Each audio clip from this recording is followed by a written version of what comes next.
तो hello students, आप सभी का स्वागत है हमारे एक न्यू वीडियो में। तो आज हम देखने वाले हैं क्लास 10th का होम साइंस का मोस्ट इंपॉर्टेंट ऑब्जेक्टिव क्वेश्चन, जो कि आपके एग्जाम के ओवरव्यू से बहुत ही ज़्यादा इंपॉर्टेंट है। ये हमारा पिछले साल का जो है क्वेश्चन पेपर है, जो कि ऑब्जेक्टिव का है। इसमें टोटल 35 ऑब्जेक्टिव क्वेश्चन है, ठीक है।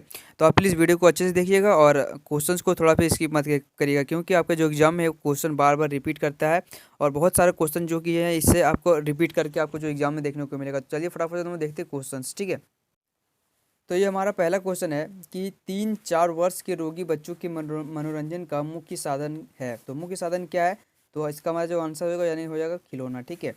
और हम देखते हैं क्वेश्चन नंबर दूसरा कि ऊष्मा एवं शक्ति उत्पादन है पदार्थ है। उत्पादन पदार्थ क्या है? तो कार्बोहाइड्रेट, ये हमारा हो जाएगा उत्पादन एवं शक्ति पदार्थ, ठीक है।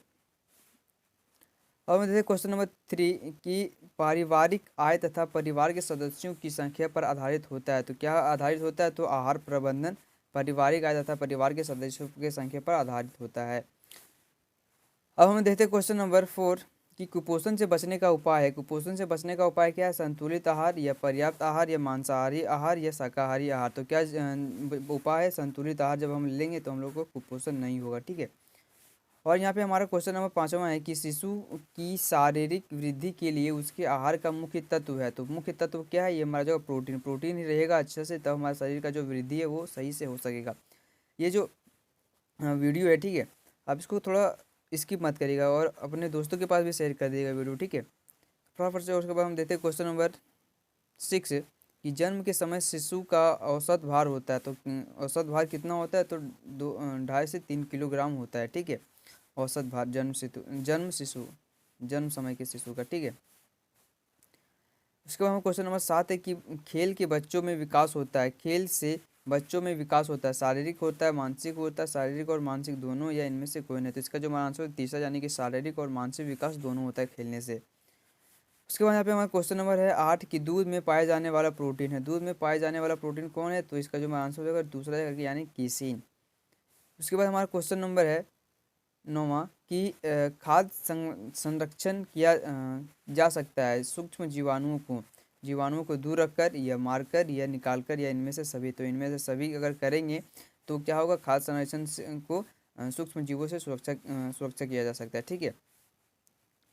उसके बाद हमारा क्वेश्चन नंबर 10 है कि रेशमी वस्त्रों को धोने के लिए किसका प्रयोग किया जाता है। तो किसको प्रयोग किया जाता है? तो हमारा हो जाएगा इसका आंसर अपमार्जक, ठीक है। अब हम देखते हैं क्वेश्चन नंबर 11 कि ऊनी वस्त्रों को कलफ लगाया जाता है। ऊनी वस्त्रों को कलफ लगाया जाता है। किसका कलफ लगाया जाता है? तो चावल का लगाया जाता है, ठीक है। उसके बाद हमारा क्वेश्चन नंबर है 12 की नियमित धुलाई से वस्त्र क्या होते हैं? साफ रहते हैं, दुर्गंधित रहते हैं, या रोगाणुहित रहते हैं, या इनमें से सभी। तो इनमें से सभी। अगर हम कपड़ा साफ रहेगा तो धोएंगे, ठीक है, तो वो क्या रहेगा? साफ रहेगा, उसमें से बदबू भी नहीं आएगा और उसमें से कोई रोगाणु यानी कोई बैक्टीरिया, कोई रोग नहीं भी रहेगा, ठीक है। उसके बाद क्वेश्चन नंबर 13 है कि बच्चों की स्थायी दांत कब से निकलने लगते हैं। जो बच्चों का परमानेंट दांत है वो कब से निकलता है? 6 वर्ष की उम्र से वो क्या होता है? दूध का दांत टूट जाता है और परमानेंट दांत आने लगता है, ठीक है। उसके बाद हमारा क्वेश्चन नंबर है 14 कि निम्न में कौन शारीरिक विकास के अंतर्गत नहीं आता है। तो कौन शारीरिक विकास के अंतर्गत नहीं आता है, ठीक है, नहीं आता है, आपको ध्यान रखना क्वेश्चन। ऑप्शन नंबर पहले की लंबाई, ये तो आता है। वजन भी आता है। भाषा, ये नहीं आता है। और दांत भी आता है। तो इसका जो आंसर होगा तीसरा का, यानी भाषा। उसके बाद हमारा क्वेश्चन नंबर है 15 की उपभोक्ता का अधिकार कौन नहीं है। उपभोक्ता का अधिकार कौन नहीं है? तो चयन का उपभोक्ता का अधिकार, यानी कि जो हम लोग दुकान में जाते हैं तो हम लोग क्या हो, ग्राहक का क्या अधिकार नहीं है? तो चयन करने का, चूज करने का अधिकार है। क्षतिपूर्ति करने का अधिकार नहीं है, ठीक है। शिकायत दर्ज करने का भी अधिकार है और दुकान में रेड करवाने का भी अधिकार है, लेकिन इसका जो आंसर होगा दूसरा, यानी क्षतिपूर्ति का अधिकार उपभोक्ता को नहीं है। उसके बाद हम देखते हैं क्वेश्चन नंबर 16, ठीक है। आप लोग थोड़ा क्वालिटी पे मत जाए, क्योंकि आप लोगों के लिए वीडियो बनाने के लिए थोड़ा कैमरा अच्छा नहीं है मोबाइल का, इसलिए, ठीक है। तो खींच के फ़ोटो जो क्वेश्चन है वो मैंने मंगाया, प्रीवियस ईयर का क्वेश्चन का पेपर खोजा, उसके बाद मैं आपको के लिए बना रहा हूँ, ठीक है। तो अगर इतना मेहनत कर रहा हूँ आप लोगों के लिए, तो प्लीज़ आप वीडियो को थोड़ा सा लाइक कर दीजिएगा और चैनल को सब्सक्राइब कर लीजिएगा और दोस्तों के पास भी शेयर कर दीजिएगा, ठीक है। तो प्लीज़ सपोर्ट करिए, ठीक है। उसके बाद देखते हैं क्वेश्चन नंबर 16 हमारा कि आहार आयोजन किस बचत में मदद करता है। आहार या आयोजन किस बचत में मदद करता है तो ईंधन में या समय में या ऊर्जा में या इनमें से सभी, तो इनमें से सभी। अब लोग आहार को बचाएंगे, ठीक है, तो क्या होगा, हम लोग का ईंधन कम होगा और समय भी कम लगेगा और ऊर्जा भी का बचत होगा, ऊर्जा का भी, ठीक है, आहार आयोजन से, ठीक है। उसके बाद हम क्वेश्चन नंबर 17 की वसा पाई जाती है, वसा किस में पाई जाती है, तो चावल में या केले में या मक्खन में या सेब में, तो इसका जो हमारा आंसर होगा तीसरा की मक्खन यानी बटर में, ठीक है। बटर में क्या पाया जाता है, वसा यानी कि फैट, चर्बी, से हम चर्बी भी बोलते हैं। उसके बाद देखते हैं क्वेश्चन नंबर 18 की विटामिन डी की कमी से कौन सा रोग होता है, तो कौन सा रोग होता है विटामिन डी की से, तो ऑप्शन नंबर जुकाम, रिकेट्स, बेरी या स्कर्वी, तो इसका जो हमारा आंसर होगा दूसरा हो जाएगा रैकेट्स। अब हम देखते हैं क्वेश्चन नंबर 18 कि बच्चों का साधारण रोग है, बच्चों का साधारण रोग क्या है, तो सर्दी खांसी हो जाएगा, ठीक है। उसके बाद हम देखते हैं क्वेश्चन नंबर 20 कि किस रोग में हीमोग्लोबिन का मात्रा कम हो जाता है, तो किस रोग में हो जाता है, तो एनीमिया में, ठीक है। एनीमिया में क्या होता है, हीमोग्लोबिन का मात्रा कम हो जाता है। उसके बाद देते हैं क्वेश्चन नंबर 21 कि ताश, शतरंज, चौपड़ आदि किस प्रकार का खेल है, ये ऑप्शन है हमारा शारीरिक खेल, कल्पनात्मक खेल, या बौद्धिक खेल, या सामाजिक खेल, तो इसका जो हमारा आंसर हो जाएगा तीसरा बौद्धिक खेल यानी कि इंटेलेक्चुअल गेम्स, ठीक है। इसके बाद हमारा क्वेश्चन नंबर है 22 की रेडीमेड परिधानों को खरीदने का कारण है, क्या कारण है जो कि जिसके कारण हम लोग रेडीमेड कपड़े खरीदते हैं। ऑप्शन हमारा है कि समय व श्रम की बचत होता है, हाँ होता है, प्रचलित फैशन है, फैशन फेमस है, सभी नापों में वस्त्रों का मिलना, ये भी सही, और इनमें से सभी, तो इसका जो हमारा आंसर हो जाएगा 4 यानी कि इनमें से सभी। अब हम देखते हैं क्वेश्चन नंबर 23 कि आय का वह भाग जो भविष्य के लिए बचाकर रखा जाता है उसे क्या कहते हैं, तो धन कहते हैं, बचत कहते हैं, व्यय कहते हैं, या विनियोग कहते हैं, तो क्या कहते हैं, बचत कहते हैं, ठीक है। उसके बाद हमारा क्वेश्चन नंबर है 24 की भौतिक संसाधन है, भौतिक संसाधन कौन सा है, धन ये भी है, जमीन ये भी है, मकान ये भी है, और इनमें से सभी, तो इसका जो आंसर है 4 यानी कि इनमें से सभी।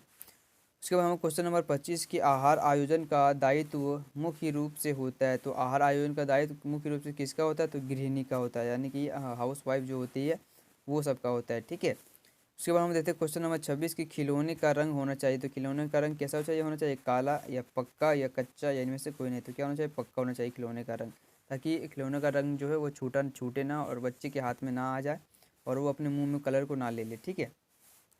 उसके बाद देते क्वेश्चन नंबर 27 की पूर्ण भोज्य पदार्थ है होता है, तो पूर्ण भोज्य पदार्थ क्या होता है, तो दूध होगा, ठीक है। उसके बाद हम देखते हैं क्वेश्चन नंबर 28 की रक्त के थक्का जमाने में किस विटामिन की सहभागिता होती है, तो option vitamin C, vitamin E, vitamin A, या विटामिन के, तो इसका जो आंसर हो जाएगा 4 यानी विटामिन के। अब हम देखते हैं क्वेश्चन नंबर 29 की उपभोक्ता संरक्षण अधिनियम कब लागू किया गया, तो कब लागू किया गया, तो ऑप्शन हमारा 10 मई 1986, या 24 दिसंबर 1986, या 20 मार्च 1989, या 25 जून 1988, तो इसका जो हमारा आंसर है हो जाएगा 24 दिसंबर 1986, ठीक है। इसका हमारा क्वेश्चन नंबर है 30 की शुष्क धुलाई में इस्तेमाल किया जाता है, शुष्क धुलाई में किसका इस्तेमाल किया जाता है, ऑप्शन नंबर सूखा पाउडर, गर्म पानी, या रासायनिक विलाई, या इनमें से कोई नहीं, तो 30 का जो हमारा आंसर है वो यानी कि रासायनिक विलाई का उपयोग किया जाता है शुष्क धुलाई में। अब हम लोग देखते हैं क्वेश्चन नंबर 31 की घर पर कपड़े धोने से किसकी बचत होती है, तो समय की बचत भी होगी, धन की बचत नहीं, समय की बचत तो नहीं होगी क्योंकि कपड़ा खुद धोएंगे तो उसमें टाइम तो लगेगा ही। धन की बचत होगी कि हाँ धन का बचत होगा क्योंकि जब हम लोग कपड़ा दूसरे के पास धोने जाएंगे तो पैसा लेगा, जब हम खुद धोएंगे तो पैसा नहीं लेगा, तो धन की बचत होगी। साबुन की बचत तो नहीं होगी ऑफिशियल कपड़ा धोने में, तो इनमें से सभी भी नहीं होगा, इसका आंसर हो जाएगा दूसरा, यानी धन की बचत होगी। अब हम देखते हैं क्वेश्चन नंबर 32 की विश्व उपभोक्ता दिवस कब मनाया जाता है, तो 15 मार्च को विश्व उपभोक्ता दिवस मनाया जाता है। उसके बाद हम देखते हैं क्वेश्चन नंबर 33 की विटामिन सी का रासायनिक नाम क्या है, विटामिन सी का रासायनिक नाम क्या है, ऑप्शन हमारा है एस्कॉर्बिक एसिड, निकोटिनिक एसिड, या थियामिन, या रिबोफ्लेविन, तो इसका जो 33 का जो हमारा आंसर है वो जाएगा ए यानी कि एक्सोबिक एसिड।